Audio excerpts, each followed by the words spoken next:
Good morning. This is, oh yes.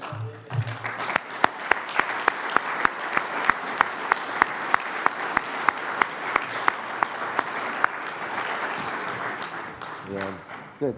We'll grab a seat. We've got Ryan Dempsey, TUD graduate, and Luke O'Keefe, WIT student at the minute in his 4th year. So I'm going to give you some interview questions in a few minutes. What I want to do is to try and give the audience a sense of the scale of where we were, because it was quite overwhelming when you first arrived to this place.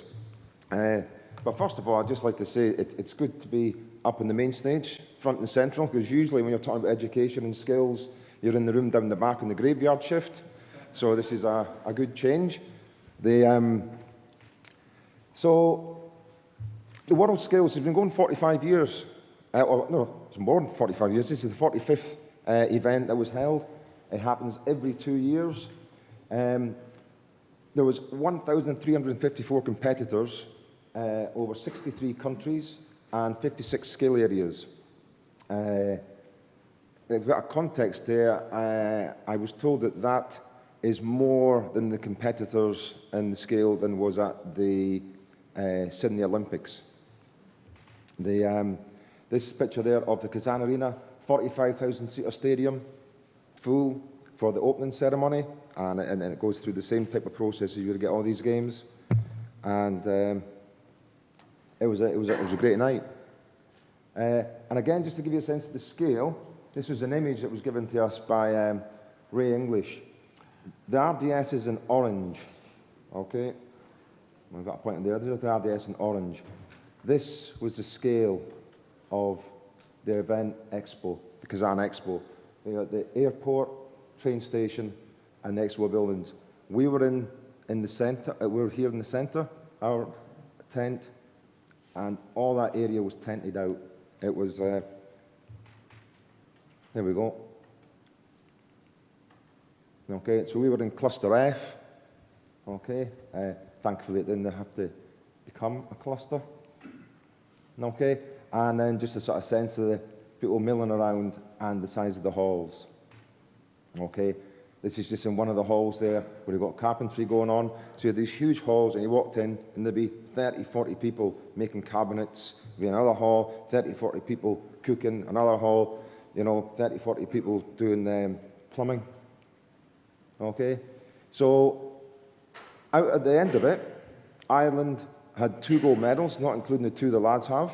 We were in an area called Future Skills. 1 bronze and 7 medallions of excellence. And a medallion of excellence is somebody who gets over 700 points. They work on a point system, the accreditation. Over 700 points, medal of excellence. So Ireland came 10th overall in the whole competition out of the 63 countries. The guys, their medals, if they were included, if the BIM skills area and the future skills were included in the medal count, Ireland would have came 5th. So, okay, so a great achievement. Okay, so I'm just going to run through some of the questions there. There'll be slides. I'll run over the background there. But I suppose first and foremost, the question everybody wants to know is, what was it like to win and be the first BIM World Champions? Yeah, no, it was great. It was strange, still surreal. I guess it's only kind of like events like today where you kind of really seeing the impact that it's had. Even coming home, all the families were in the airport, and it was kind of, because you're on such a buzz over there and you're kind of stuck in all the time, it's hard to take in what we actually achieved. But I think it was only when we came home, we kind of got to see what everyone else was seeing while we were over there. So again, it's still kind of sinking in, really. It's hard to, sometimes it's hard to put into words how it felt, but I know it's great. It's great to be here as well. Oh, good. Yeah, and I suppose we'll go back a bit, because I just wanted to get that bit out there, but can you describe what you did as a project? Because it was a task. Yeah, it was an interesting enough project. It was a large hotel building. It had 5 or 6 floors, and when we see the building first, we were thinking, geez, we're going to maybe struggle to get it done. So we knew we were working hard all summer, and it was just a matter of planning out what we had to do. And the competition was ran over the 3 days. So we knew from day one, you're setting up your common data environment in the morning, getting up on BIM 360, getting everything ready. And then the rest of that day was spent modeling. So we knew straight away then we could have worked collaboratively using BIM 360, but we decided it's probably best if we kind of stick to the disciplines that I might be a bit better modeling architecture, and mine will focus more on structural models, and we'll just get the two of them done together. But the project overall was interesting, you know. It was kind of, it had its ups and downs, but it was just unreal, like, you know. Yeah, it was based, so it was all done in modules. So day one with module one, so setting up the common data environment, and we were issued a BIM execution plan, so that's what we were using to create the model, and also they issued us drawings. So the person who wrote the project, he actually modeled it for us to test it out, and then extracted all the drawings into CAD. So we were using that, and then they also gave us images as well of the finished model, so that helped us to visualize what we were aiming for. So module one was setting up the common data environment, and then module 2, 3 was structural modeling, architectural modeling, and then on day 3, which is the final day, they gave us an MEP model. So we had to do class detection using Navisworks, resolve all the classes, and bring it back into Revit and produce an NWD file at the end, federated file that was clash free.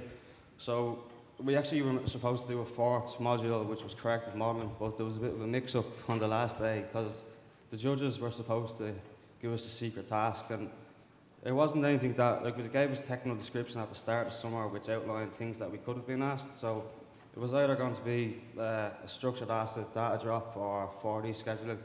But in the end, the judges were supposed to give us the secret task, and the guy who wrote the project, they thought there was a mix-up of communication, so in the end we didn't have to do it, which was good because we got to focus on the other modules instead, and we also had to do visualizations. But because there was only 5% going for visualizations and 24.5% for coordination, we really focused on the coordination part just to try to get the most marks. So in the BIM execution plan, it outlined that we had to do clash tests for the MEP versus structural and MEP versus architectural. So we kind of decided to be a bit clever with what we're doing. So to actually generate the reports in PDF, we both did separate NWF files and then export the class tests and the cert sets, so that in the end, Luke took over the Navisworks in the afternoon. So he actually just imported all my cert sets, class sets for the structural. So we actually just made it look like it was in one file. But we're just trying to make the use of the time and get the most marks. And on the last day, we actually had a bit of an issue because the MEP model they issued us was set at 0 elevation, but in our models that we created, they're all 60 in the BIM execution plan. So when we brought them into Navisworks, they were just way off. So we were actually told we weren't allowed to alter the MEP model, but we had to do it to make it work. But because it was a bit of a mix-up, we actually got awarded extra time. So we could have actually finished without the extra time, but we decided just to do an extra render, a nighttime render, just anything. We were just thinking, we've nothing to lose, we might as well just do something extra, and we get an extra mark for it.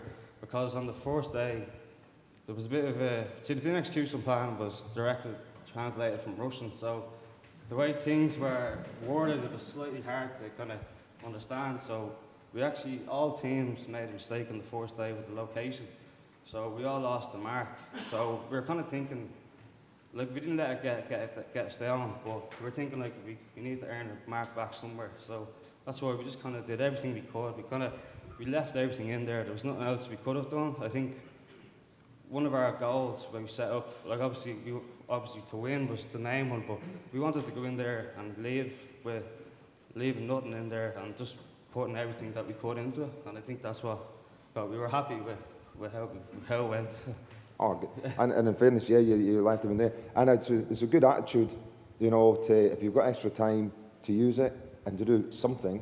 And you did. You actually did pick up marks for doing those extra bits, you know, which was great. How did you find the language? And you mentioned they've been translated from Russian to English. So how did you get on with the language? Do you have any help?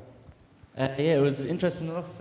We had an interpreter there as part of our skills, so any questions we could ask her directly, which was handy because I noticed when, for example, I was putting in all the windows, but I had to change some of the sizes, but the name was in English, but all the parameters were still in Russian, and I had no idea, so I had to call her over. And another bit about the language, like we noticed in the morning when we were there, we'd come into the area first, and the Belarus girls and the Russian competitors, they were speaking in Russian, and you know, we're trying to listen in to see what they're saying, but we couldn't really understand.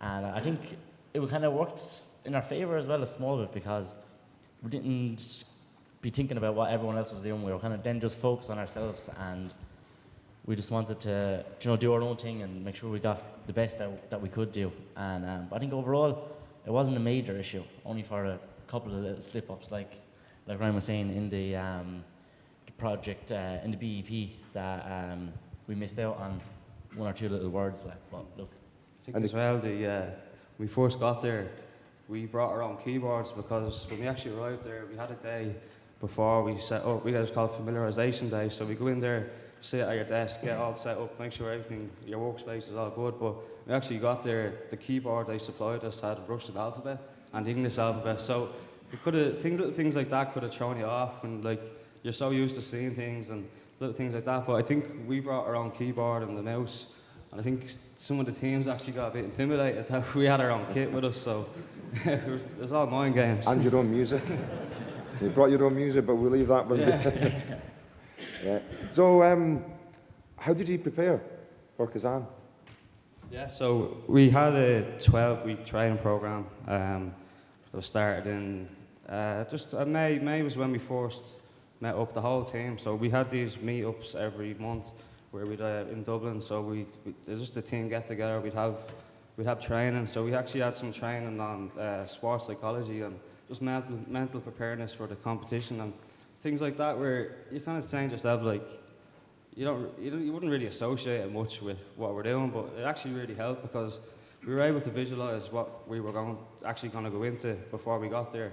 So that actually when we got there, it was we weren't really too nervous. But in terms of BIM training, we 12 weeks, so we were working at the same time. So we take 2 days every week, and we meet up down in Kilkenny. And Gordon, at the start, we set up an Excel document of all the learning outcomes of the competition, and we did like a traffic light system. So green, amber, red. So we just outlined where our strengths were, where our weaknesses are, and where we can improve on. So this helped form the actual training, what we're going to do. So we had workshops every few weeks, and like first one was in BAM on BIM 360, which was great for me, because when I actually graduated last year in architecture technology, BIM 360 Next Gen was only being introduced to the curriculum, so that was something that I hadn't really used. So, but Luke was able to, because he's still a student, he was able to bring the education side of it, all the latest, and I was able to bring a year of industry experience. So that was something that we were able to bounce off each other. So in the training, we just started off in BAM, and then every few weeks we'd have someone from industry come in and do workshops. So things like Navisworks and structural modelling, because obviously our background is technology, so just getting an insight on the different aspects of the modules that we're going to do. Yeah, and I just think like the good thing about when we done it, the traffic light system, was that there was a lot of areas when I looked at it first that I was like, oh, I don't know about this, like, you know, and we were looking, but we noticed a lot of things that I had marked as red, Ryan had marked as either green or amber, and it was kind of vice versa. So we were able to work off each other as well, was the best thing. And because that is what happens in industry, like you work off another one, and we were just nearly competing against ourselves as well, like to see who could do the most amount of work, you know. And I think that's what kind of drove us to win in the end. But not only training for BIM, there's a whole other area that we were prepared for in, like we were on fitness plans, we were on diet plans, and all we're doing is sitting at computers, you think, like, you know, but they really they look into it a lot, like, you know, and they really get you prepared for it. I think as well the fitness, because I suppose traditionally the skills that everyone's going over are all physical, demanding, like kind of the trades, and like, so that's kind of what they're aiming for with that. But I think as well, like when we were doing it, we're saying stuff, oh, you're not gonna, you know, it's not gonna affect me much. But I suppose it's like it's the self-discipline you have with your diaries. You have to submit food diaries every week to the team, and every time we met up in Dublin, we had to do a beep test and like push-ups and like all flexibility things. Like, it's just madness. But I think like in the end, it was all kind of mental training as well, that we were just pushing ourselves to go to different limits. And I think that was I particularly enjoyed it, to be honest. Well, you've taken up running now. Yeah, I was taking up running from it, so some good came of it.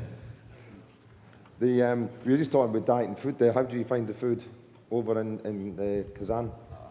I don't know, it wasn't really my cup of tea over there now. It was I kind of ate what I could, and a nice bit of pizza was kind of the main thing I had over there. You know, it was a couple of times we did actually go out into restaurants or whatever, and when we did get to see a bit of the city and that as well, which was really nice over there. But yeah, I got by that, you know, but I think Ryan enjoyed it a good bit anyway. Yeah, no, so we went in. What happened was you go into the place, the canteen, and we all had a badge with us, so you have to actually scan it to get in there. Well, when you say canteen, the canteen must be 10 times the size of this room at least. Yeah, it's huge. So they split it up, so you go in and you have a section for Asian food, and then you have European food and halal. So it was kind of split up because you have so many nationalities there, so they have to kind of be diverse with the food. But no, I thought it was enjoyed it. I'd eat anything, so you know, I had no problem there. So I mean, clearly you're comfortable being interviewed. Right? I mean, you had a few sessions when you were there and before you went. How did that all go for you? Yeah, there was a good media team came over with us, hashtag media. They were kind of backing us the whole run up into it, and they're kind of mainly promoting the apprenticeships as well. But then they were kind of promoting the whole Irish team, and yeah, we've done a couple of interviews with them already, because since we were the Future Skill, our award ceremony was the night before everybody else's. So it was good to see like everyone, all the Irish crowd were in the crowd, or was up in the stand, and the media team were just there kind of mainly focused on us on that night, you know, whereas the following night they were kind of focusing on the team, so I kind of felt that bit more special as well, you know, that they were looking out for us. Like. Yeah, they compared us to the O'Donovan brothers when we were over there. No, it was great. It was good crack. You know, like everyone's back home as well. It was great for the people back home to see, because everything was on live stream. And I think this was the first WorldSkills that the actual families got to watch. And I think the actual closing ceremony was on Sky, I think, as well. And so that was watched by, I think, 45 million or something like that. And Luke himself, he was interviewed by Russian TV, so he's been around the world and interviews everywhere. But that interview with the Russian TV was the day before the competition, or the orientation day? That was the... and you're a bit nervous. I mean, you're always still, focused. I was proper focused on the competition, and that was actually a small bit of a language barrier. We had to have the interpreter there for it. But they were trying to find out exactly what we were doing in preparation for it, but I kind of wasn't really giving much away because it was before the competition, you know, so... But they were kind of getting it to answer questions in a lot of detail, and I was kind of keeping it very vague, you know. Yeah. And what kind of things have you been doing since you got back? I'm just straight back into working, but I've just started the Masters in TU Dublin. I've applied BIM management, so I see Avril's there, so I'm one of Avril's pupils now. So that's my plan now. That's me locked down for the next couple of years. Right. Good. Since we're back into college there now, in the fourth and final year of architecture and BIM down in Waterford in WIT. So really enjoying that so far, and I don't know, kind of enjoying the limelight for a while anyway, I suppose. And you were busy yesterday. Yeah, we were busy yesterday. We were up in the Dáil. We were at an Oireachtas meeting, and it's a lot of experiences that you wouldn't get otherwise, you know. Even though it's not really related to BIM or anything, but it's just that it's just good to kind of get recognised by everyone, you know, of the commitment that we did put in all over summer and the recognition of how good we did. Yeah. Okay. Thanks a lot. And look, can a couple of quick words just at the end there? It was great working with the guys to get two guys who are so focused and dedicated, and everybody was saying, you know, they're very, very different personalities, but both with exactly the same drive, so it was a pleasure there. And then I suppose just the wider audience here, these things don't happen easily. WorldSkills Ireland, and it's great to be up on the front stage where the business is, as opposed to just all the educators that, you know, they're always looking for sponsorship, you know, so that would help. Any companies that want to come along, get involved, let us know, that'd be good. So thank you. Thanks, Alan. Thank you.